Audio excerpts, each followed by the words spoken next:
Bonsoir. Pour répondre sur ce sondage, vous l'avez vu et dit vous-même, tout ça est très mouvant à 3 mois du scrutin pour les élections européennes.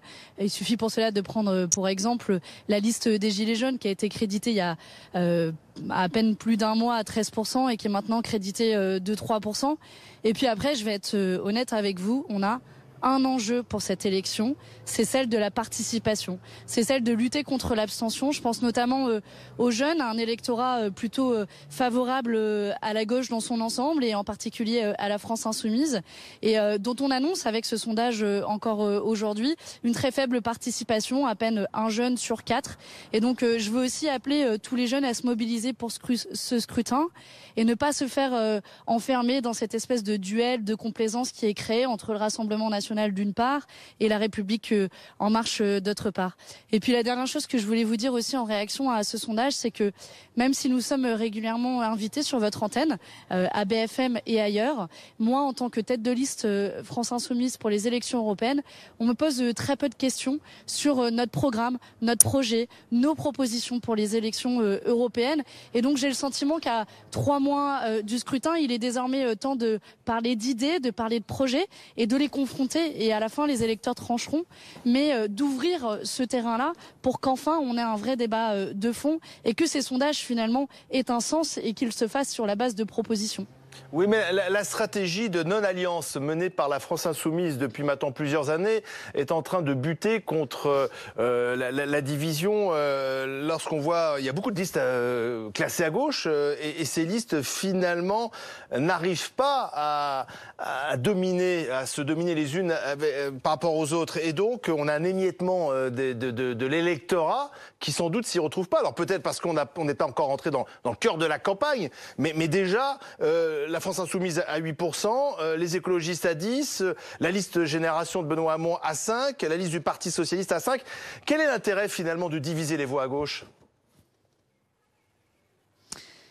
Plusieurs éléments de réponse. Le premier, c'est que notre liste est déjà une liste de rassemblement. Quand vous regardez la liste dans son détail, on trouve Emmanuel Morel, qui était jusqu'à présent au Parti Socialiste. On trouve Sergio Coronado, qui est un élu Europe Écologie Les Verts et qui a été militant pendant de longues années dans ce parti. On trouve aussi des gens comme moi qui n'ont jamais fait de politique et qui viennent du milieu associatif. Donc un rassemblement, oui, mais un rassemblement sur une ligne claire. Et donc c'est aussi ça qu'il faut avoir en tête. Si aujourd'hui nous ne sommes pas sur la même liste que l'ensemble du Parti Socialiste, même si nous en avons récupéré une partie, c'est parce que nous avons un désaccord de fond, un désaccord sur notre vision de l'Europe, un désaccord sur les traités de libre-échange, un désaccord aussi par exemple sur les questions climatiques. Nous pensons qu'il faut changer fondamentalement les règles européennes pour prendre à bras-le-corps le défi climatique auquel nous devons faire face à l'heure actuelle. Ça suppose, par exemple, d'investir massivement dans la transition énergétique et de ne pas respecter la règle de 3% des déficits, pour ne prendre que cet exemple. Et donc, à l'heure où il y a une défiance importante de la politique qu'il faut avoir en tête, pour moi, il n'y aurait aucun sens à avoir sur une même liste des gens qui ne sont pas d'accord. Et donc, nous avons un projet, un programme cohérent et clair avec la liste que nous proposons pour ces élections. Maintenant, parlons du fond. Et donc, on pourra voir dans quelle mesure les autres listes, elles, peuvent avoir des convergences. En tout cas, nous avons un projet clair à présenter. Alors Manon Aubry, vous avez cité les Gilets jaunes. Emmanuel Macron, depuis maintenant 48 heures, affiche une grande fermeté face aux Gilets jaunes et la violence des manifestations le samedi. Il a dit hier que finalement ceux qui manifestaient étaient complices du pire, puisque à chaque fois il y a de la violence. Et aujourd'hui, il a défendu les conditions d'usage des LBD, les lanceurs de balles de défense, qui sont montrés du doigt, notamment par le Conseil de l'Europe. Et face à ces critiques, Emmanuel Macron a défendu leur utilisation. Vous comprenez cette fermeté affichée par le chef de l'État ? Je la comprends pas, mais je suis pas la seule à ne pas la comprendre. Cette stratégie d'utilisation des LBD est extrêmement dangereuse. Elle est dangereuse et vous le disiez, le Conseil de l'Europe aujourd'hui a sonné l'alarme, mais avant le Conseil de l'Europe, nous avions les Nations Unies qui ont tiré la sonnette d'alarme, l'ensemble des organisations de défense des droits de l'homme, notamment Amnesty International. Donc ce n'est pas dogmatique. Aujourd'hui, ces armes sont dangereuses. Elles ont conduit un certain nombre de personnes à être éborgnées, des accidents graves. Et puis ce n'est pas une une arme qui est adaptée au maintien de l'ordre.